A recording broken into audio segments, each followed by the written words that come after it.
le plein d'énergie avec les produits RC de Dongaco. Les produits Dongaco, plus qu'une marque, c'est un style de vie. Chers amis internautes, aujourd'hui, je vais vous emmener dans un bloc opératoire. Donc, nous allons prendre notre blouse blanche et aller à la rencontre du professeur Eugène Zoumenon. Professeur Eugène Zoumenon, vous êtes anesthésiste et vous êtes souvent sollicité pour intervenir dans les opérations au bloc. Dites-nous, est-ce que c'est facile, banal ou compliqué d'anesthésier un patient? Je ne peux pas dire que subir une anesthésie, avoir une anesthésie est un acte banal, ni même avoir une chirurgie. Je ne peux pas dire que c'est compliqué non plus. Quand c'est fait dans les règles de l'art, ça ne devrait pas être compliqué. Et le rôle justement qui est le mien en tant que médecin anesthésiste réanimateur, de faire en sorte que le passage par l'anesthésie se passe de la manière la plus simple, la plus confortable possible pour le patient qui se trouve dans cette situation-là. Mais dites-moi, est-ce que quand vous réanimez, parce que tout à l'heure vous parliez de réanimateur, est-ce que c'est les deux qui vont de pair? Est-ce que anesthésiste et réanimateur, c'est les deux qui vont de pair? Voilà justement, je suis médecin anesthésiste réanimateur, il y a ce côté, ce volet anesthésie et ce volet réanimation. Les deux vont forcément de pair parce que quand le patient est sous anesthésie, il y arrive plus souvent que ses fonctions vitales soient perturbées ou mises en difficulté, qu'il s'agit d'une anesthésie générale ou d'une anesthésie loco-régionale, notamment la respiration, la circulation, c'est-à-dire le fonctionnement du cœur, et la fonction neurologique, c'est-à-dire le cerveau et les nerfs. L'anesthésie a un impact important sur ces différentes fonctions. Et le devoir de l'anesthésiste, justement, c'est de suppléer à cette fonction et de faire en sorte que le patient reste stable et qu'à la fin de l'anesthésie, il puisse récupérer toute cette fonction dans de bonnes conditions et soit exactement comme il était avant d'être passé par l'anesthésie. Bien sûr, je vous ai dit anesthésie générale ou anesthésie loco-régionale, en sachant que l'anesthésie, en réalité, c'est la suppression de la sensibilité douloureuse. On fait en sorte que l'individu ne puisse plus ressentir la douleur, même quand le chirurgien coupe, quand le chirurgien opère, il ne ressent pas la douleur et donc il ne va pas réagir contre ça. Quand il s'agit d'une anesthésie générale, il est complètement endormi, toutes les sensations sont abolies. Par contre, si c'est une anesthésie loco-régionale, c'est juste une partie du corps qui subit l'anesthésie et l'individu reste parfaitement conscient. Il peut arriver qu'on associe ces deux types de techniques. Alors, dites-nous, un anesthésiste réanimateur, avant qu'il ne soit appelé dans un bloc opératoire, il faut combien d'années? D'études, vous voulez dire? Mais les deux. Ou d'expérience? D'expérience. D'abord, quand on dit anesthésie réanimation en France, comme dans certains pays francophones, comme le Bénin, il y a des médecins anesthésistes réanimateurs et il y a des infirmiers anesthésistes réanimateurs. Normalement, la responsabilité de l'anesthésie pendant la chirurgie incombe entièrement aux médecins anesthésistes réanimateurs. Mais vous voyez que dans nos pays, nous avons une démographie très faible en médecins anesthésistes réanimateurs, donc nous travaillons aussi avec des infirmiers anesthésistes. Quand je prends le médecin anesthésiste réanimateur, c'est d'abord un médecin qui a eu 7 à 8 ans de formation, donc médecin généraliste, qui repart dans une formation de 4 ou 5 ans pour devenir médecin anesthésiste réanimateur. Donc si on prend comme référence le bac, bac plus 11, bac plus 12. Et après, il faut avoir de l'expérience pour travailler seul. Mais comment sait-on qu'un anesthésiste réanimateur a-t-il d'expérience? D'abord, la forme... Est-ce la facilité de réanimer ou la banalité d'anesthésier? Ça ne sera jamais banal. C'est le confort qu'on perçoit en fin d'intervention. D'abord, on est vivant, oui. Le patient est vivant en fin d'intervention, le patient est confortable en fin d'intervention et il a le moins de complications possibles. Mais ça ne dépend pas que de lui, ça dépend aussi de l'environnement qu'il lui a offert pour travailler. Alors, professeur Eugène Zoumenon, on dit souvent que la vie ne tient qu'à un fil. Est-ce que ce fil est-il de l'anesthésiste quand le patient est opéré? Ce fil tient à beaucoup de choses. Le fil tient à l'état du patient lui-même. Plus il est en mauvais état, plus le risque d'anesthésique et le risque chirurgical est important. Ça tient à l'anesthésiste. Mieux il est formé, mieux il est conscient de son travail, mieux il est concentré sur son patient et mieux il a préparé l'intervention, plus le patient est en sécurité. Mais ça tient aussi compte de l'environnement. Un environnement bien équipé et bien organisé est complètement d'un environnement moins équipé.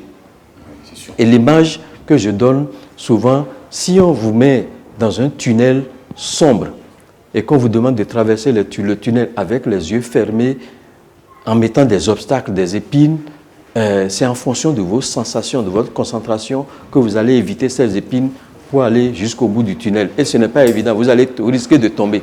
Et chaque fois que je tombe, c'est le patient qui a une complication ou qui meurt.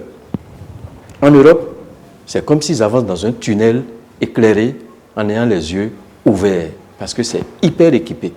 Chez nous, on est très souvent dans la situation où on avance dans un tunnel sombre avec les yeux fermés. Heureusement, cela s'améliore de plus en plus. L'anesthésie est de plus en plus équipée au Bénin. Est-ce que sur un plateau d'un bloc opératoire, est-ce que nous en avons de qualité pour qu'un patient qui quitte l'Europe et venir se faire opérer au Bénin, par exemple? Parce que c'est ce qu'on observe souvent. Oui, mais effectivement, vous prenez un bel exemple. Moi, je vais vous donner un autre exemple plutôt qui va vous permettre de répondre à la question.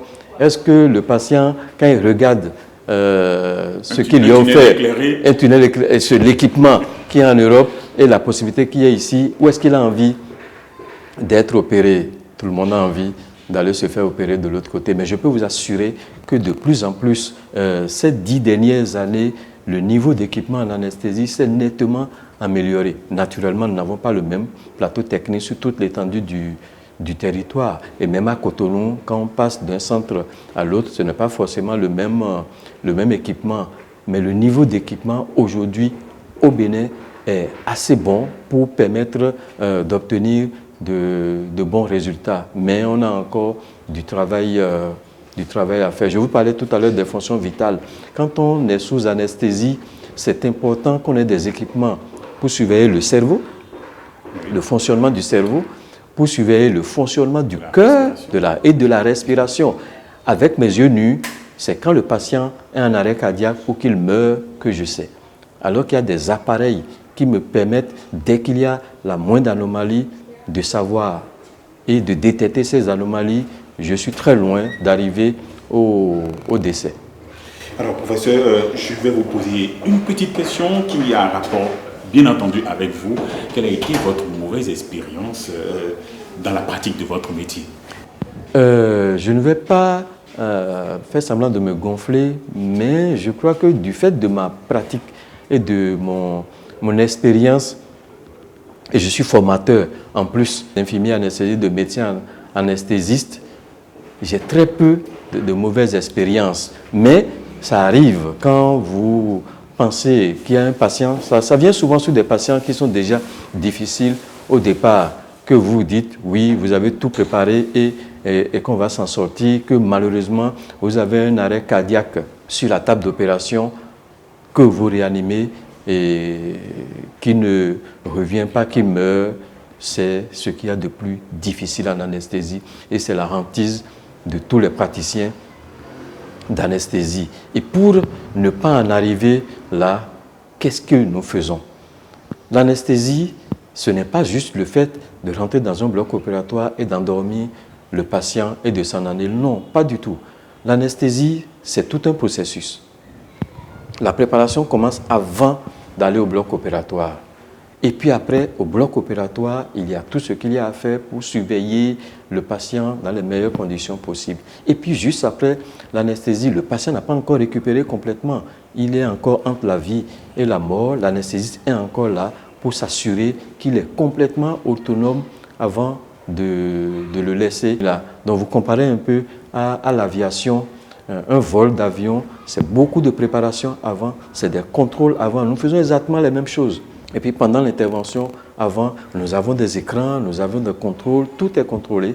Et puis la tension, le pouls, comment la respiration se fait. Nous avons des appareils pour prendre en charge la respiration quand ça ne va pas. Et puis à la fin, pareil, nous surveillons jusqu'à ce que le patient soit complètement autonome et en sécurité avant de le laisser à sa famille. Mais, professeur, généralement, on ne donne pas, ou il n'y a pas de précautions à prendre pour ne pas subir trop une anesthésie. Est-ce que vous avez des conseils à donner aux patients? Ah oui, il y a des précautions à prendre, aussi bien pour le patient que pour l'anesthésiste. Je vous ai parlé de cette phase de préparation. Et dans la phase de préparation, quand le patient est conscient et peut collaborer, nous lui posons beaucoup de questions pour connaître son passé. Qui il est, quelles sont les maladies qu'il a déjà, est-ce qu'il fume, est-ce qu'il boit. Et nous tenons compte de tout ça et de son état pour déterminer quel est le niveau et la qualité de l'anesthésie qui correspond à son état. S'il cache des choses, on peut administrer une technique anesthésique qui n'est pas tout à fait adaptée à son état. Et vous avez lu sur WhatsApp, on a eu cette information où un patient s'est retrouvé avec sa prothèse dentaire dans la gorge après l'anesthésie. Si la préparation avait été bien faite, on demande toujours, est-ce que vous avez une prothèse dentaire? Est-ce que ça s'enlève? Si ça s'enlève, on vous demande de l'enlever avant de venir au bloc opératoire. Et le jour, on vérifie avant d'aller à l'anesthésie. Donc, il y a des préparations. Et parfois, on dit de ne pas manger et qu'il mange avant de venir au bloc opératoire, qu'il ne le signale pas. On peut avoir des complications qui sont liées à ça aussi. Merci beaucoup, professeur Eugène Zoumainou. Merci pour ces explications. Chers amis internautes, chers amis téléspectateurs, vous en savez davantage sur le métier de réanimateur anesthésiste.